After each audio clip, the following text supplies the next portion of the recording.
അസ്സലാമു അലൈക്കും വറഹ്മത്തുള്ളാഹി.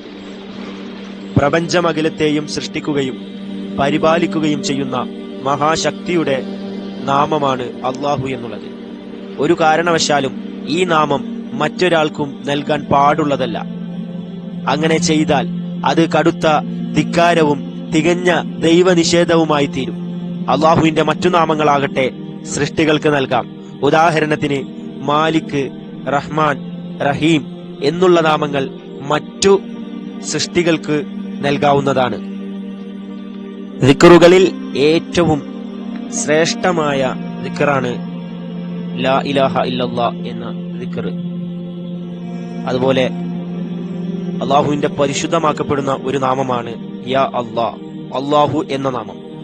അത് സ്ഥിരമായിട്ട് ചൊല്ലിക്കഴിഞ്ഞാൽ, യാ അല്ലാഹ് എന്ന് സ്ഥിരമായി ചൊല്ലിക്കഴിഞ്ഞാൽ അവന്റെ അടുത്തേക്ക് പിശാചുക്കൾ അടുക്കുകയില്ല. ദിക്റുകൾ ചെല്ലുന്നതിന് ഒരുപാട് മര്യാദകളുണ്ട്. നമ്മൾ സാധാരണയായിട്ട് കാണുന്നത് വളരെ ശബ്ദത്തിലും ആലുമറിഞ്ഞ പോലെ അങ്ങനെ ആടിയിട്ടൊക്കെയാണ് പലരും ദിക്റുകൾ ചെല്ലാറുള്ളത്. യഥാർത്ഥത്തിൽ ദിക്റുകൾ ചെല്ലുന്നതിന് ഒരുപാട് മര്യാദകളുണ്ട്. ആ മര്യാദകൾ പാലിച്ചുകൊണ്ടായിരിക്കണം നമ്മൾ ദിക്റുകൾ ചെല്ലേണ്ടത്. ഒരു ദിക്ർ നമ്മൾ ചെല്ലുന്ന സമയത്ത് വളരെ ശാന്തമായിരുന്നു കൊണ്ട്, വളരെ സൗമ്യമായി കൊണ്ടാണ് നമ്മൾ ദിക്റുകൾ ചെല്ലേണ്ടത്. അങ്ങനെ ചെല്ലിക്കഴിഞ്ഞാൽ അത് നമ്മുടെ ഹൃദയങ്ങളിലേക്ക് ഇറങ്ങിച്ചെല്ലും. എത്രത്തോളം അത് നമ്മുടെ മജ്ജയിലും മാംസത്തിലും വരെ അത് കലരും. ആ ദിക്റിന് ഒരുപാട് മഹത്വങ്ങളുണ്ട്. ഇത് അധികരിച്ച് ചൊല്ലിക്കഴിഞ്ഞാൽ അല്ലാഹു സുബ്ഹാനഹു വ തആല നമ്മളെ തെറ്റുകളിൽ നിന്ന് നമ്മളെ സംരക്ഷിക്കും. എല്ലാവിധ പ്രയാസങ്ങളിൽ നിന്നും നമുക്ക് കാവലുണ്ടാകും.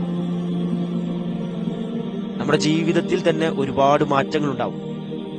അള്ളാഹു എന്ന് പറയുന്ന ഈ നാമം അധികരിച്ച് ചൊല്ലിക്കഴിഞ്ഞാൽ പല അത്ഭുതങ്ങളും നമ്മുടെ ജീവിതത്തിൽ സംഭവിക്കും.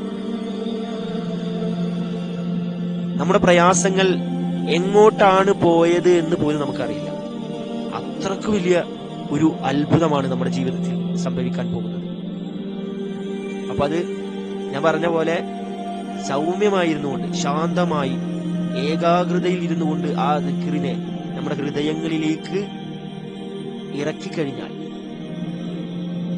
നമ്മുടെ പ്രയാസങ്ങളൊക്കെ അള്ളാഹു മാറ്റിത്തരുന്നതാണ്. ഇത് ചെല്ലി എന്നിട്ട് നിങ്ങളുടെ പ്രയാസങ്ങൾ അതെല്ലാം മാറും. ഇത് ചെല്ലിയിട്ട് ഇതിന്റെ അത്ഭുത ഗുണങ്ങൾ നിങ്ങൾ അനുഭവിച്ചറിയും സുഹൃത്തുക്കളെ.